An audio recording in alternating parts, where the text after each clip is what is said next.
Šiandienos pamokslas, kurio tema, kas blokuoja mūsų meilę. Atrodo, taip paprasta mes, taip noriu mylėti ir neišeina. Ir vėl neišeina. Ir vėl viską darai. Ir sakai, norėjau kaip geriau, o išėjo kaip viską. Todėl šiandien, brangieji, noriu pakalbėti apie meilę. Dievo dovana, kuri turėtų būti kiekvieno tikinčiojo gyvenimo pagrindas. Meilė yra tai, kas vienyje mus su Dievu ir su kitais žmonėmis. Tačiau dažnai susidurėme su kliūtimis, kurios blokuoja mūsų meilę. Kviečiu kartu pasvarstyti, kas galėtų trukdyti mums mylėti taip, kaip myli Dievas. Ir kaip galime įveikti tas kliūtis.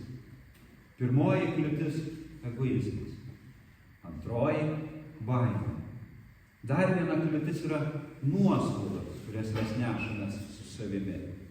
O kur dar jei vardintume pasaulio viliones, godumą, valdžios troškimą, geismus ar puikybę. Bet apie viską iš eilės.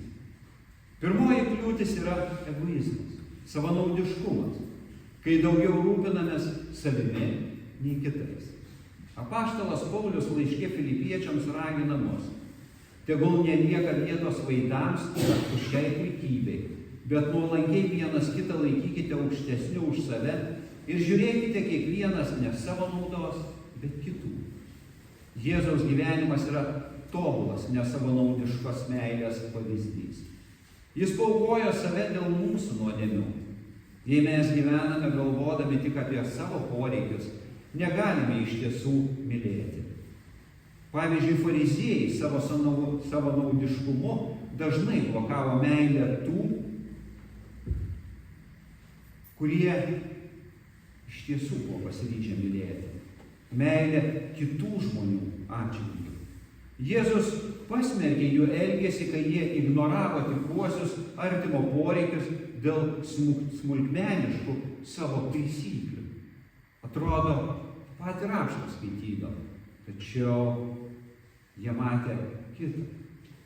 Viešpats jiems sakė: vargas jums veidmainiai, rašto aiškintojai ir fariziejai. Jūs duodate dešimtinę nuo mėtų, krapų ir kmynų, o pamirštate, kas svarbiausia įstatymą – teisingumą, gailestingumą ir ištikimybę. Reikia tai daryti ir ano neapleisti.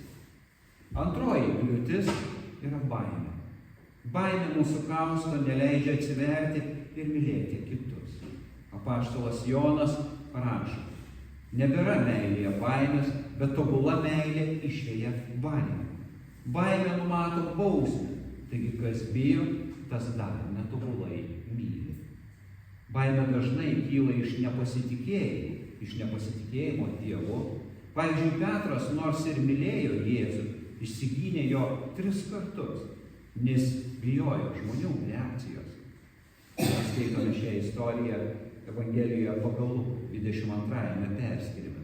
Tačiau po prisikėlimo jis patyrė Dievo meilę ir drąsiai liudijo tiesą, nepaisydamas pavojų. Kai pasitikime Dievu, baimė praranda savo galią. Kita kliūtis yra nuoskaudos. Nuoskaudos, kurios gali užnuodyti mūsų širdis ir trukdyti mylėti. Jėzus mokė savo mokinius atleisti. Atleisti neskaičiuojant kartų. Evangelijoje pagal Matą 18 perskyrime Petras klausė viešpaties: viešpatie, kiek kartų turiu atleisti savo broliui, kai jis man nusikalsta? Ar iki 7 kartų? Jėzus jam atsakė: aš nesakau tau iki 7, bet iki 77 kartų. Tai reiškia begalybę. Bandykite atleidinėti visą dieną 77 kartus. Greičiausiai tiek artimas nenusikalsta. Kita istorija apie nesigailintį tarną. Tarną, kuriam buvo atleista, bet jis nesugebėjo atleisti savo draugui. Evangelijoje pagal Matą 18 Tuomet pasišaukęs į valdovas tarė: Nedorasis tarne, visą aną skolą aš tau dovanojau, nes mane maldavai. Argi nereikėjo ir tau pasigailėti savo draugo, kaip aš pasigailėjau tavęs? Ši istorija parodo, kaip nuoskaudos ir negebėjimas atleisti gali atskirti mus nuo meilės.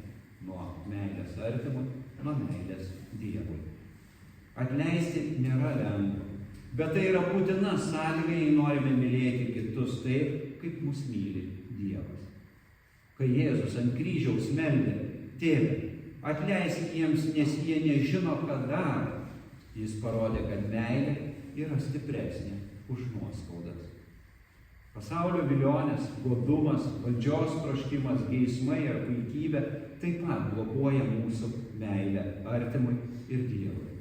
Apaštalas Jonas perspėja: nemylėkite pasaulio nei to, kas yra pasaulyje. Jei kas myli pasaulį, nėra jame tėvo meilės, nes visa, kas pasaulyje, tai kūno geismas, akių geismas ir gyvenimo puikybė. O tai nėra iš tėvo, bet iš pasaulio. Turtuolis, kurio širdis buvo prisirišusi prie turto, neskubėjo siekti Jėzumi, nes jo meilę užblokavo pasaulietiniai turtai. Turime būti budrus ir saugoti savo širdį, kad jie neprisirištų prie laikinų dalykų. O kaip galime įveikti šias kliūtis? Mums labiausiai padeda malda ir Dievo žodis. Dievo meilės patyrimas mūsų pačių širdise yra raktas įgalinti mus mylėti kitus. Taip pat mes turime praktikuoti nuolankumą. Suprantu, kad sunku. Bet kaip Jėzus plovė savo mokiniams kojas, taip ir mes esame pašaukti patarnauti vieni kitiems. Dar sunkesnė užduotis – atleisti. Reguliarus širdies tyrinėjimas ir nuoskaudų paleidimas padeda atkurti meilę. Sako, neatleidus, nenueik miegoti. Susitaikyti su savo artimu ir tada jau eikite miegoti. Ir galų gale pasitikėjimas Dievu. Pasitikėti Dievu. Tai tikėjimas, kad Dievas rūpinasi mūsų gyvenimu ir leidžia nugalėti baimę. Mylimieji, apaštalas Paulius mus drąsina sakydamas: Dabar pasilieka tikėjimas, viltis ir meilė. Šis trejetas, bet didžiausia iš jų yra meilė. Tegul niekas neužblokuoja mūsų meilės, nes tik mylėdami galime būti tikri Kristaus sekėjai. Amen. Taip tebūna. Amen.